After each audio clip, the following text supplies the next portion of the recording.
NFL Total Access presented by Mercedes-Benz Vans. So it's a good thing we've got 2 hours to do it. We are talking to Bruce Arians in Tampa Bay, Vic Fangio in Denver. We've got Jayon Brown from the Titans, Kareem Jackson of the Texans, and we've got signs that the Steelers might be ready to move on from Antonio Brown. It absolutely sounds like a code red in Pittsburgh. Now, the Steelers not going to play a game until September. We have playoff football in about 48 hours. That's the first game, at least, of divisional weekend. The last game of divisional weekend features the #1 seed in the NFC, the New Orleans Saints. They will not play outside of a dome for the rest of the playoffs, even if they go all the way to the Super Bowl. Practice today at their team headquarters, getting ready for a rematch with the Philadelphia Eagles. They stomped the Birds, as you probably know by now, by 41 points back in November. We go live to Metairie, Louisiana, where Tom Pelissero is there with the Saints. New Orleans fans, I hate to bring this up, but I must. The last time we saw you guys in the postseason, it was that whole Minneapolis Miracle thing. Tom, are they talking about that at all? Well, Scott, Saints receiver Ted Ginn Jr. described it today as a taste in your mouth that ain't never going to leave. And they think they've got a chance to rewrite history starting on Sunday against the Eagles. Remember, running back Alvin Kamara said in one offseason interview he was sure if they had just beaten the Vikings, they would have gone into Philadelphia, rolled the Eagles, and moved on to the Super Bowl. Situation's different this time. It is the Saints with the #1 seed, which means the Eagles must come here to New Orleans, where things didn't go so well for them back on November 18th. Saints won that game in a 48-7 blowout. I spoke today to veteran safety Kurt Coleman, the former Eagle, who told me, I just don't get the sense it's going to be that type of game on Sunday. We know the coach Sean Payton brought out the Lombardi Trophy and the stack of cash this week, but Payton said today he's also been imploring players to protect your routine. Stay with the rehab, stay with the preparation, don't get distracted by all the extra ticket requests. These Saints, Scott, think they're preparing for a 60-minute fight on Sunday. Interesting. And they come in as maybe the freshest team in the playoffs. Drew Brees and Alvin Kamara and even a couple of others basically had a double bye after not playing in Week 17. Tom Pelissero live with the Saints. Thank you for that. As for equal time, Aditi Kinkhabwala is with the reigning Super Bowl champs. There has been a fair amount of talk this week about that Week 11 game, the 48-7 final, the one that the Eagles were on the wrong end of. Now, of course, head coach Doug Peterson, he poo-pooed the idea of there being any sort of revenge. But in the locker room, there's a little bit of a different tone. When I talked to defensive end Chris Long, he said, well, of course it sucked. It sucks to lose by 41. Malcolm Jenkins, he said that was definitely a catalyst for this team. He said it made the leaders feel some more urgency. He said there were quite a few side conversations on how to harness focus here within this team. Now, of course, the Eagles have gone 6-1 since that game. They are indeed healthier, and they're a very, very different team than the one that saw the Saints back in Week 11. But when I said to Jenkins, does it even feel like that game happened this season? He said, oh, that game happened. We remember it.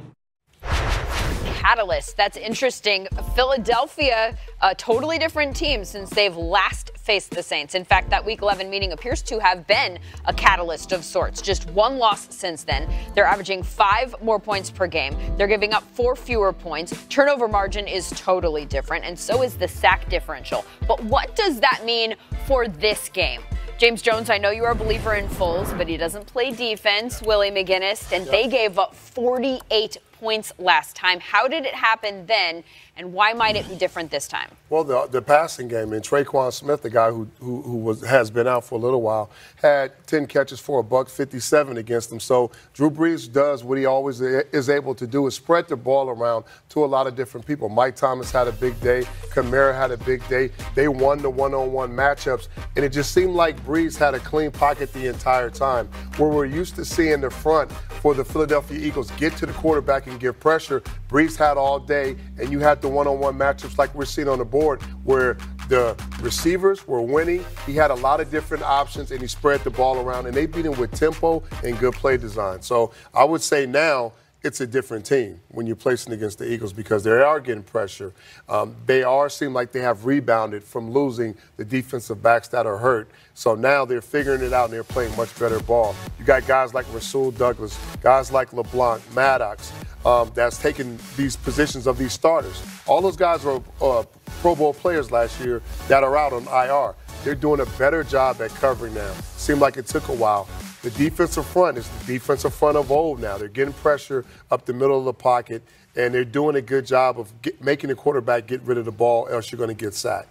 What about the offensive side of the ball for Philadelphia? Offensive side of the ball, Nick Foles, listen, Carson Wentz in the game, inside the hashes, he's looking for Ertz. Nick Foles in the game, he's throwing his balls outside the numbers to Alshon Jeffries. He's getting Golden Tate touches, but this is going to turn into a one-on-one battle.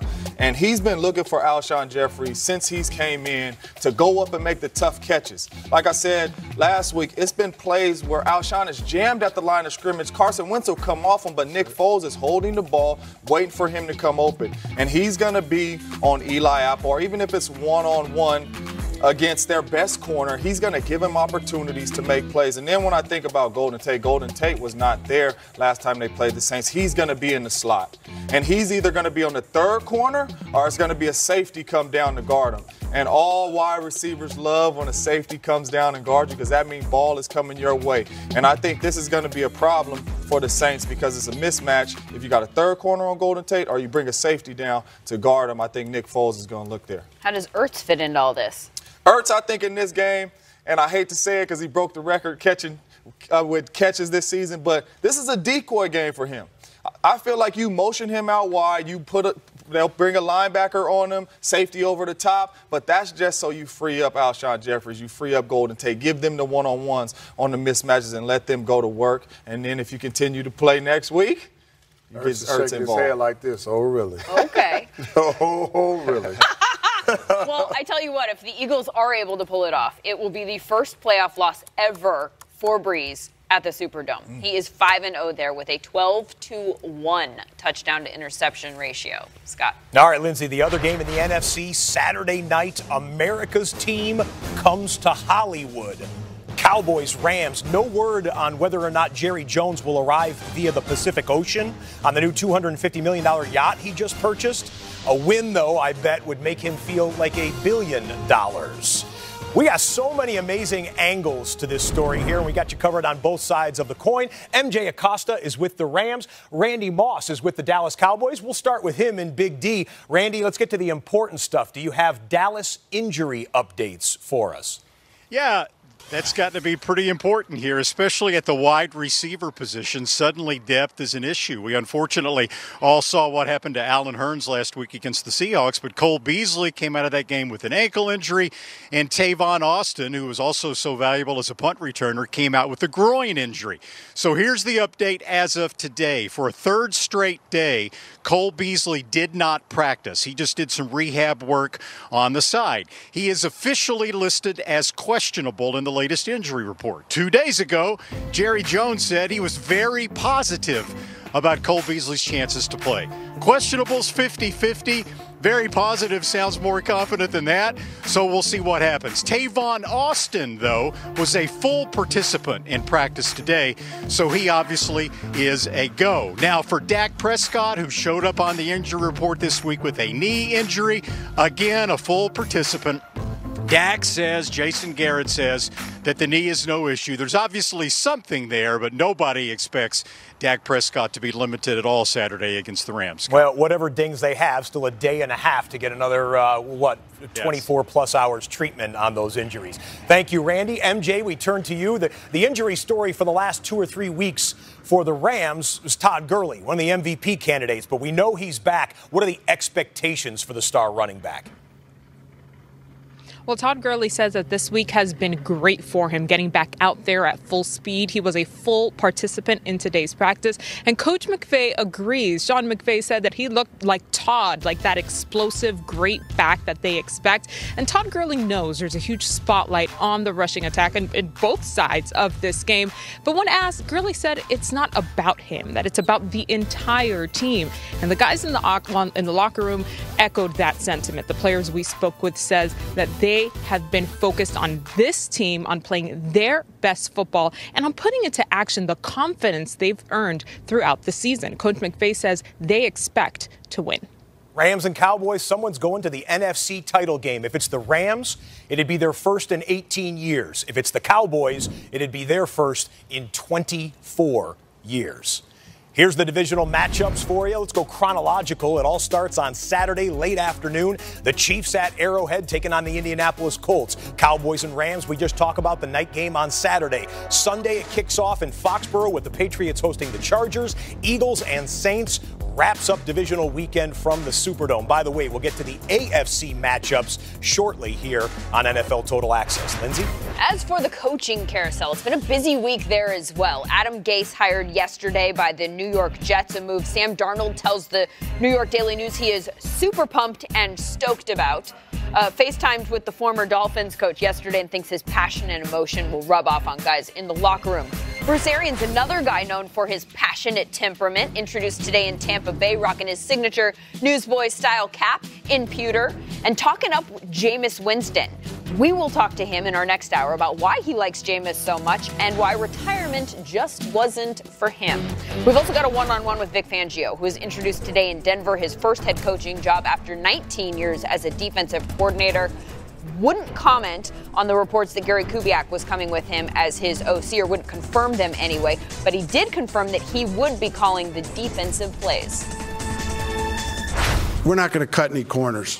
Okay, I'm a fundamental coach. I think the game of the NFL, everybody thinks has changed, and it's a high-scoring league, et cetera, et cetera, et cetera. But fundamentals is still what wins in this league. It also helps to have good players, and for those good players to actually play. Antonio Brown did not in Week 17, and the fallout in Pittsburgh continued today. Steelers president Art Rooney telling the Pittsburgh Post-Gazette it would be, quote, hard to envision Brown being with the team when they report for training camp. That report Brown has already responded to on Instagram with a picture of him and Rooney and the caption, good business. So what does all of this mean that AB's on his way out? Ian Rappaport, what do you know? I do know that the Steelers, similar to what Art Rooney said, are expected to consider trade options, trade proposals for him this coming offseason. No doubt now, this is the biggest story for the Pittsburgh Steelers as far as determining which direction they're going to go in 2019. I know there's going to be interest. I know it is not something that, based on their cap situation, is impossible. In other words, they can actually save $1 million against their cap by trading him, and it is something they are going to consider. That is one option based on the comments from Mike Tomlin, the Steelers coach, after the season, essentially saying that AB quit on his teammates by not showing up. Based on the comments by Art Rooney, this is something they're going to strongly consider. The only other option is if Antonio Brown goes to members of the Steelers brass and professes to have changed his ways and apologize. That has not happened yet, and until it does, it seems like this is the direction Pittsburgh's going. Yeah, it's never good when you won't return phone calls from the president of the team. Again, the earliest that a team could do anything official is March 13th, but as happened with Alex Smith last year, they could agree to a deal at any time. Thank you, Ian. Coming up, two special guests, a Titan and a Texan, a linebacker and a safety, Jayon Brown and Kareem Jackson. They're not on the field with their teams this weekend. They're on a scouting mission with us today. On the trick to beating Brady, picking off Prescott, sacking him 2, and taking 6 off of 12. I believe they're called trade secrets, and no, I'm not totally sure this is legal. Plus, it will leave you breathless. The one-handed, wrong-handed, open field juking, grown man jumping, down but not down, old but not old. Snow no longer expected for the Patriots-Chargers game on Sunday, but if it does snow, the home team is going to be ready for it. Pats practicing in snow flurries today in Foxborough, while the Chargers practiced in 65-degree sun. Omar Ruiz has more on them in just a sec. First, Mike Giardi is with the Pats and lucky to be inside, it would appear. Football. Yeah, not exactly the nicest day outside, although I suppose it could have been worse. We got a chance to talk with Rob Gronkowski today, and I thought it was very interesting, the overall vibe we got from him. He was asked about the physical limitations that he's dealt with this year, Lindsay, and obviously dealing with both the ankle and the back, and it's limited his production. And he said, well, whatever I've got going forward is what I'm going to give. That was his direct quote. Not exactly brimming with confidence, and you can understand why, because after his dominant performance in the Week 1 game against the Texans, His production was all over the place this year. And in fact, he finished with 47 catches. That's his lowest total since his rookie year in a season in which he's played at least 8 or more games because of injury. Also just 3 touchdowns. That is tied for his lowest number as well. And while we've seen some performances from Gronk that made you think, okay, maybe he's back on track, they've come in fits and starts, and he was pretty quiet to end the season. So I think the Patriots are hoping that the bye week does him some good and gives him some burst in those legs for when they play the Chargers, Lindsay. What I've got is what I'm going to give. Not sure what to make of that. Omar, how are the Chargers in the health department? Looking better today. Melvin Gordon back out at practice in a limited role after missing yesterday. He said he wanted to make all his cuts this week, and he's 100% confident that he'll be able to do so come Sunday afternoon. Another matchup to watch is these Chargers receivers against that veteran Patriots secondary. Tyrell Williams telling me they've been playing together so long and so well. They've developed such solid communication and trust. The Chargers receivers know they're not going to get anything easy. Williams saying they'll counter with the trust that Rivers has in them, Phillip Rivers that is, to allow his receivers to go up and make plays even when it seems like they're covered. It's the baby of the Patriots secondary, J.C. Jackson, that caused headlines yesterday saying he doesn't think anyone can catch a pass on him, to which Keenan Allen replied, he's tripping. Speaking of babies and Keenan Allen, he's expecting his 3rd child any minute now. Today is the due date. Allen telling me they may have to induce tonight so the baby can be born before he has to get on a plane tomorrow for Foxborough. Oh, wow. So it could be a very big week for Keenan Allen and his family. That game Sunday at 1:05 Eastern. It'll kick us off in day 2 of the divisional round. Scott? Playoff, baby. Playoff babies. Wow. All right, fellas, we're going to deep dive on some strategy or potential strategy for this Chargers-Patriots game. There's a report out there, a couple reports actually, that say the Chargers are going to sign a second kicker for the game. Michael Badgley's their field goal and extra point guy. He's been actually quite good for them this year, but he's not great at kickoffs. So they're saying they're going to sign Nick Rose, who's a kind of a kickoff expert who can put it in the end zone or directionally kick it the way they want to. Do we like that move, carrying 2 kickers in a playoff game? I don't. I feel like, listen, go with your kicker, but put some starters that's on the defense. Put them out there to go out there and cover the kicks. That's what we used to do. Go cover the kick. Casey Hayward, Derwin James, Ajayi. You guys go down there and you cover kicks. Put some starters out there, because when you sign another kicker, okay, he can go out there, kick the ball up, but now you're losing the guy on special teams because he can't dress, because you're dressing limited a roster kicker. spots. Yeah. And then again, even with the weather, it's snowing. Who says he's going to kick it out of the end zone anyway? And then with the Patriots hearing this, if I'm Bill Belichick, I'm saying, listen, they don't believe in their coverage. They're trying to get a kicker to bring it out no matter what. You know? So I disagree. Patterson is dangerous. I disagree with it, because I feel like go with your same kicker, put some starters on the defense that know how to tackle, they know how to fill lanes, and go down there and make some plays. This is a 2-part answer for me. First of all, I think it's a great idea, because the Chargers have had history in the kicking game, which is a lot of it has been bad in the past, whether it's extra points, field goals, kicking the ball off, teams return it against them for the last couple of years. So I think when you address a problem and make an adjustment to help your football team or put your team in position to go out and play at a certain level and be confident that we know where we're going to put the ball at. Everybody wants to be comfortable. Everybody wants to know the situation going in. You don't want to be surprised if a guy goes out and he kicks the ball 10 yards short. Playing special teams, being one of those guys, it changes everything. It changes your route, the guys you chip on the way in. It also changes where you guys plan on making certain moves. So you got to be aware of that. And then the second point is, you got the starters these guys are all in on special teams. When you take other guys off of different things, whether it's starting defense or offense, and I get it, having your best players, it can become a problem. We went through this in the Super Bowl, one of the biggest games of my life, Super Bowl 31. Troy Brown did not dress. You see that lane Desmond Howard's running there right there? That was Troy Brown's lane right there. Wow. He was supposed to be in that game. When you alter things that have been going on the entire season, it opens up valleys, it opens up holes. Players play things a little bit different because they feel like they got to make up for guys that are not out there. Or you may see a guy who's not necessarily used to doing things a certain way because you haven't been doing it all year long. It's an art to special teams. It's an art. You can't just go out there and line a guy up and say, hey, you're one of my best tacklers. Go do it. Plays like that happen. Guys who are used to doing it, they feel a certain way. And guys that are not used to doing it, they go out there and they don't know all the nuances to how you do it. So I would say it's a great move by the Chargers. Okay, two things real quick. Cordero Patterson averages 29 yards per kickoff return. Do not let him return it. Second thing, you want to know who the last team to return a kickoff for a touchdown in a playoff game was? Patriots. It was the New England Patriots 2 years ago. Yeah. Could be the first play of the game. Good Could be signing. the first play of the game with Nick Kick it Rose out of the end zone. maybe kicking it off right there. All right, we are getting closer towards the Super Bowl. We are also getting closer to finding out who will be the Walter Payton NFL Man of the Year presented by Nationwide. And right now, these 32 finalists are competing in an online charity challenge.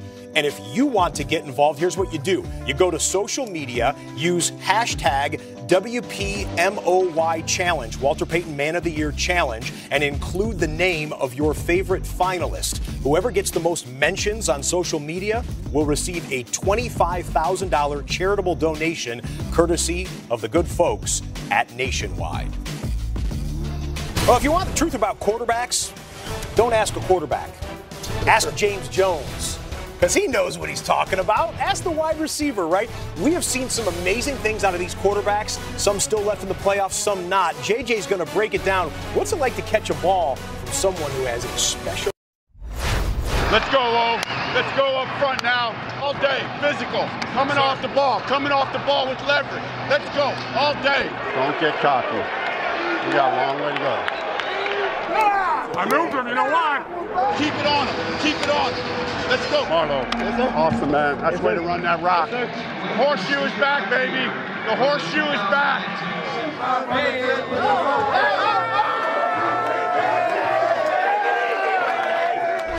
Yeah, they're having some fun these days, and Frank Reich loves to point out that some of the people who do preseason power rankings had the Colts down in the 30s.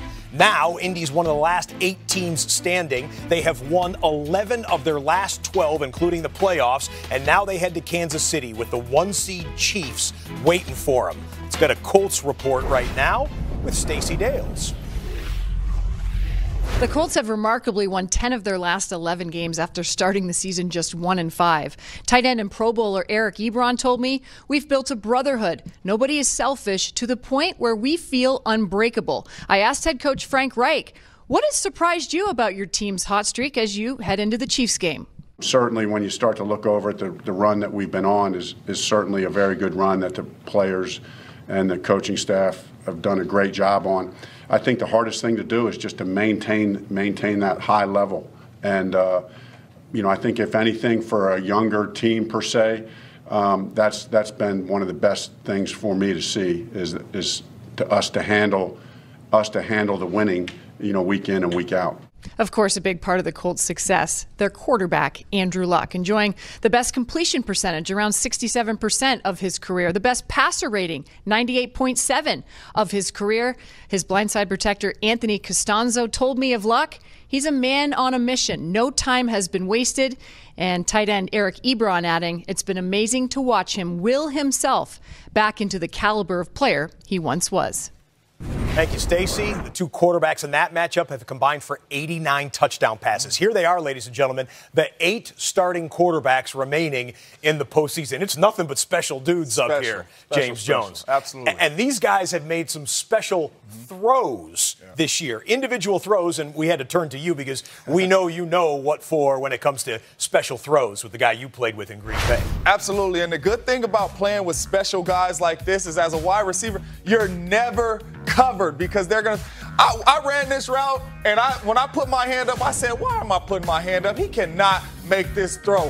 But then again, I thought, man, I'm playing with Aaron Rodgers, man. Let me throw my hand up. And he threw this ball, and I said, oh, this boy good. I said, he good for making this. Now, it's a good catch, but the throw, I'm like, man, he threw this ball on the money, on the run, little room to waste, man, perfect throw. I'm like, man, listen, I'm throwing my hand up every time. He is special. I'm never covered. And that's the same thing these guys are going to give you right here, man. When you sit here and you talk about these dudes, they're special. Yeah, okay. Well, we've taken a couple of throws from some of these guys, and we just want you to get your reaction and break it down how they did it, starting with maybe the throw of the year the no-look pass by Pat Mahomes. And look, the fans love this. And I love it too as a fan watching this. But as a receiver, the main thing when you're running a route, the main thing you look for is the quarterback's eyes. And if he's not looking at you, that's telling me he's not throwing it to me. And then all of a sudden, it's a no-looker and the ball sneaks up on you. I'm surprised he caught it because I probably would have batted down because it would have snuck up on me real quick and I would have batted it down because you're looking at the quarterback's eyes. That's special. I've never seen anyone do anything like that except for practice, when they're just messing around. That was a tight, tense game in Week 14 with the Baltimore Ravens. But that lets you know that he does that 24/7. One that we saw just last week, and it ended up being one of the great throws in the wild card weekend. Nick Foles zipping one up over the top. How do you get that? This is Soldier Field. You come out in pregame, you see where the wind is blowing and all that. And this right here, he just get a little baseball spin on this, throw that little curveball right there. Listen, just because you ain't rolling out of the pocket and all that stuff don't mean you can't make special throws. This right here is special, man. In the pocket, Golden Tate going on a big-time beeline across the middle, and you just spin that right in the bread Didn't basket. step into it. He was like this when he threw it. Flick of the wrist. Put it right in there. Eagles survive in advance. And then one throw from the man you like to call filthy. Phillip Rivers on a 4th and 8 play goes to Travis Benjamin. Now this right here is, you would look at Phillip right here like, no, don't throw this. Don't throw this. But this right here lets you know this is why filthy Phillip Rivers is a Hall of Famer. There's nowhere to put this ball in. Only spot to put it right behind the defender, right in the bread bag. He's standing in the pocket. And what I want to tell people about Filthy, I had a cup of coffee in San Diego. Everybody talk about his throwing motion and all that. I thought about it too. And I lined up, he said, JJ, let's go. I'm like, man, he don't throw the ball hard. I'm coming from Aaron Rodgers, Brett Favre, Derek Carr. They spin the ball. Man, that ball hit my hands. I said, oh my goodness, that ball is coming. So anybody think the throwing motion is stopping him from putting zing on the ball? Think again, because that ball is coming. Take a couple layers of skin off you there. My personal favorite throw is when I get to throw across the studio to There we go. Throw it over. Thanks.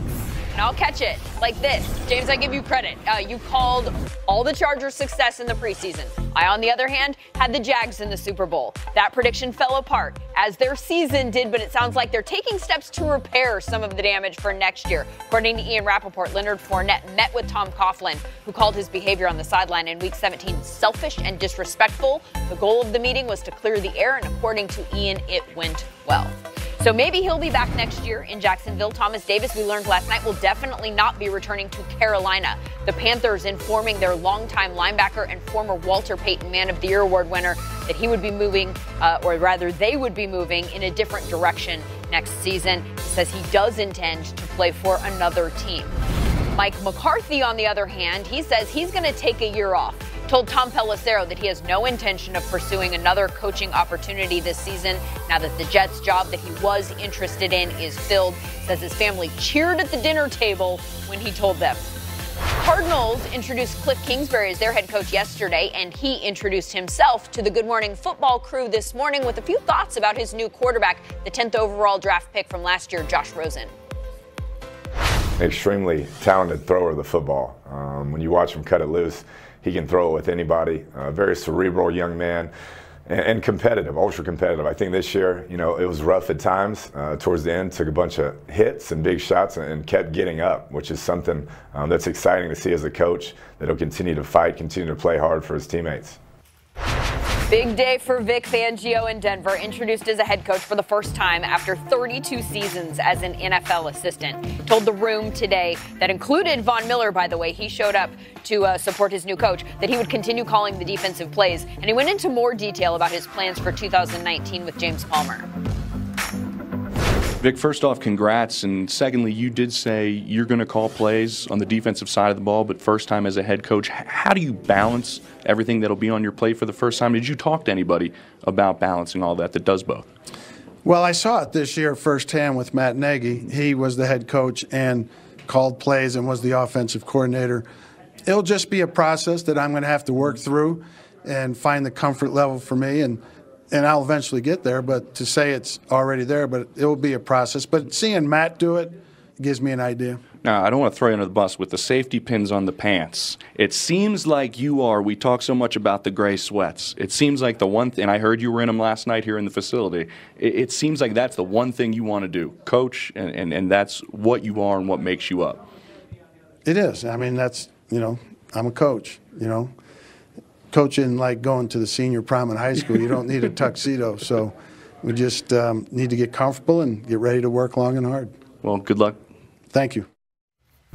Oh, man, make sure your pants are hemmed around James Palmer. Bust right like that. Fashion expert. Vic Fangio is a defensive expert. He is. Right? So he inherits a lot of defensive weapons. Von Miller, I mentioned, he showed up at the press conference today, sat in the crowd, as he should, and listens to Vic Fangio tell everybody assembled that Von Miller could play better than he's ever played before. How is Vic Fangio going to help him do that? Well, he's a specialist, and you heard in his press conference, he talked about fundamentals and technique. And as a player, you can always learn. In my 15th season, I was still learning how to be better as a player. But in his system, I will say this, it's a disciplined system. He gives you a blueprint. He's got a lot of history. Look at the San Francisco 49ers when he was there. Top 5 at getting after the quarterback, top 5 turnovers, top 5 rush defense. He does a great job of getting after people with his front four and covering with the back end. You got to look at the certain guys that he played with, okay? You had Aldon Smith, you had Brooks, you had Justin Smith. Now you go to the Bears, you got Leonard Floyd, you got Khalil Mack,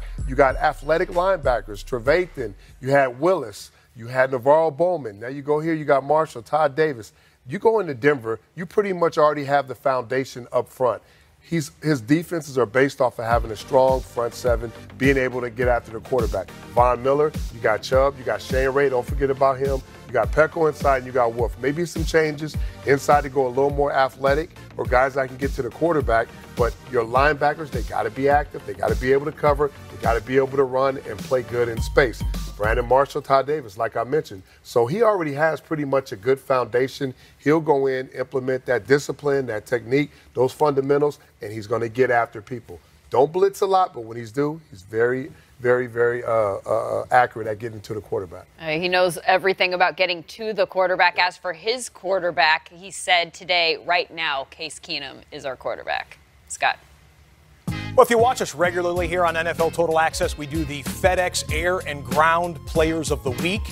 Time to get ready for the FedEx Air and Ground Players of the Year. And here are the nominees. 3 quarterbacks, 3 running backs, and you can help decide the winner. Go to NFL.com/FedEx right now.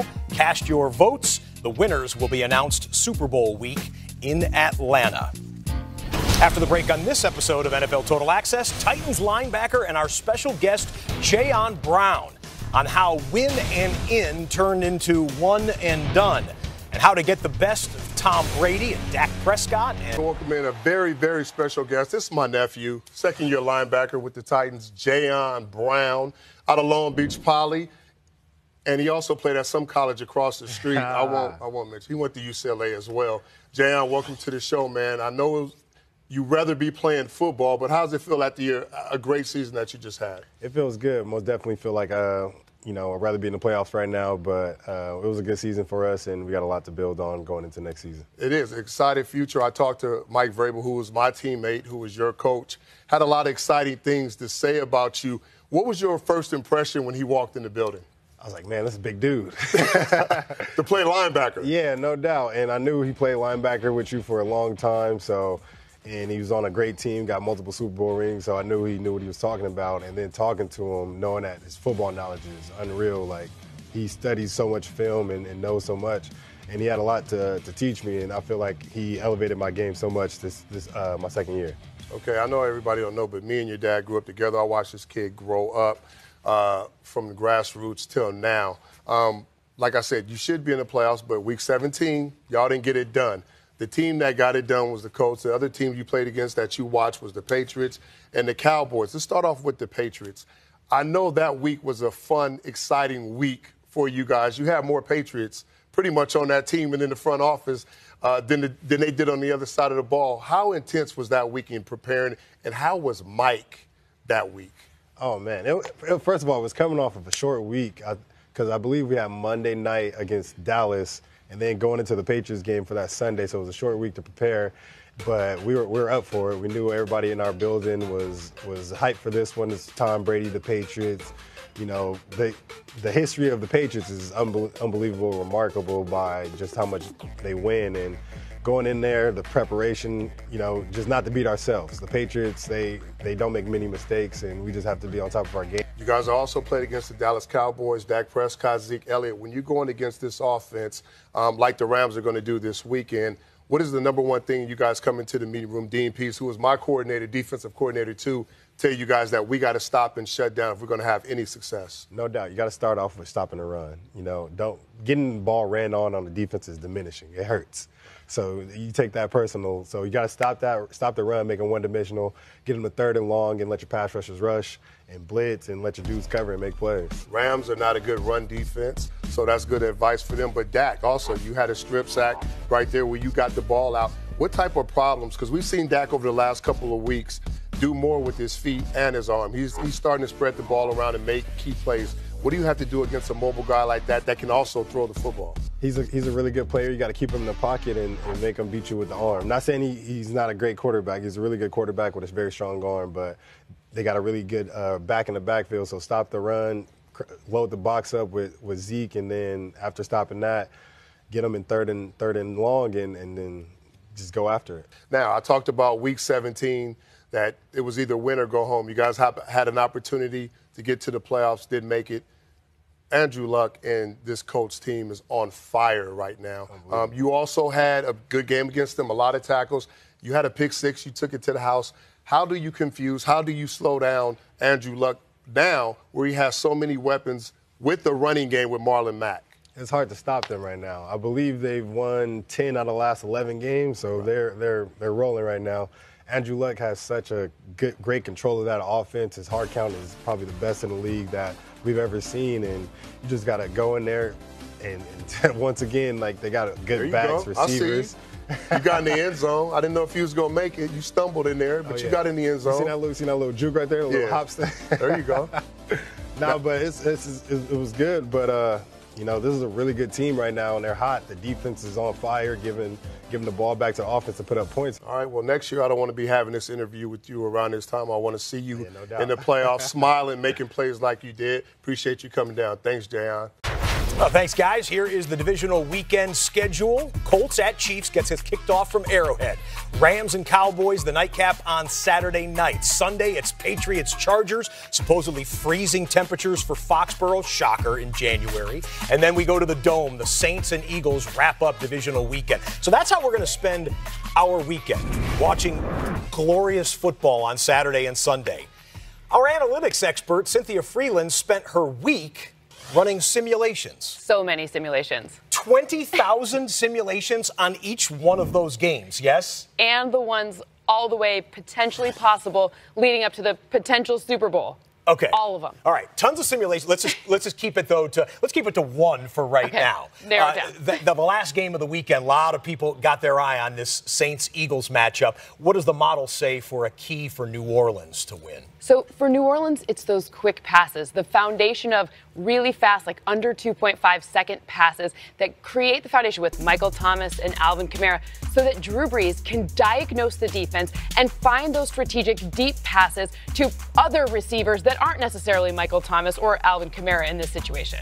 Did they run simulation factoring in how surgical he is in the Superdome? Well, absolutely. It does take into account that, but it also takes into account the fact that the Eagles' defensive front has actually been generating more pressure in recent games. In the past 4 games, they've kind of doubled their disruptive pressure rate, which is a big deal against Drew Brees, because we've seen his O-line be banged up. So Teron Armstead's health, especially on that left side, will be a big factor. So can we put Ryan Ramczyk back on the right? Is Larry Warford going to be right guard? Because that's where Fletcher Cox likes to bring that interior pressure. And then Michael Bennett comes from the outside. So the O-line is kind of the key to all this happening. Well, one of the factors that the Eagles made their Super Bowl run last year was that interior pass rush.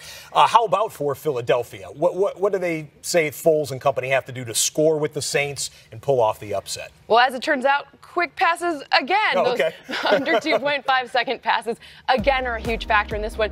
We've seen Nick Foles throw 7 touchdowns and only 1 interception on really fast passes like that. So really, it's getting up to the line of scrimmage, having the right play called, and then just executing exactly what was called that, before the play even started. That's where they have had their most success this season, and especially in those past 4 games. And if anybody could do it, these days it seems to be Foles, being able to do things that it just seems almost impossible.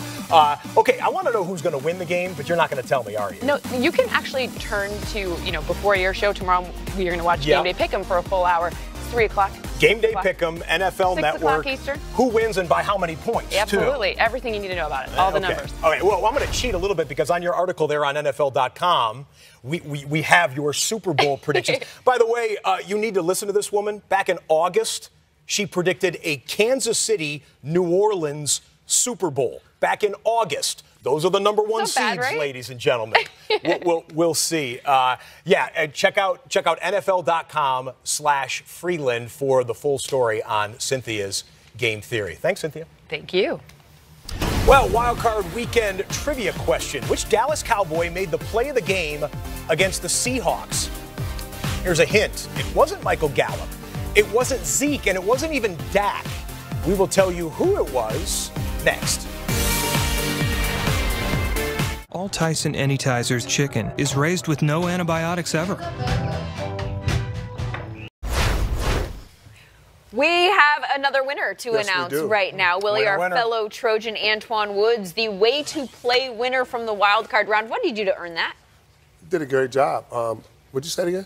Antwan Woods, what did he do to win the award? Oh, he made a great play, and he used great technique. I thought you said what he said. You threw me off when you said the Trojan stuff. I'm just thinking about USC. I wish we could have him back, but he did a great job right here. When you get an open field tackle and you're a big man, you like to pretty much unleash on the running back or the quarterback. Watch him get his hand to the side, run through the defender, and then roll off at the bottom. Didn't use all that weight. Nose guard moving in space like that. So since he's this week's winner, he's going to get a letter from the commissioner and a donation to the school or charity of his choice. Love Jones for kids.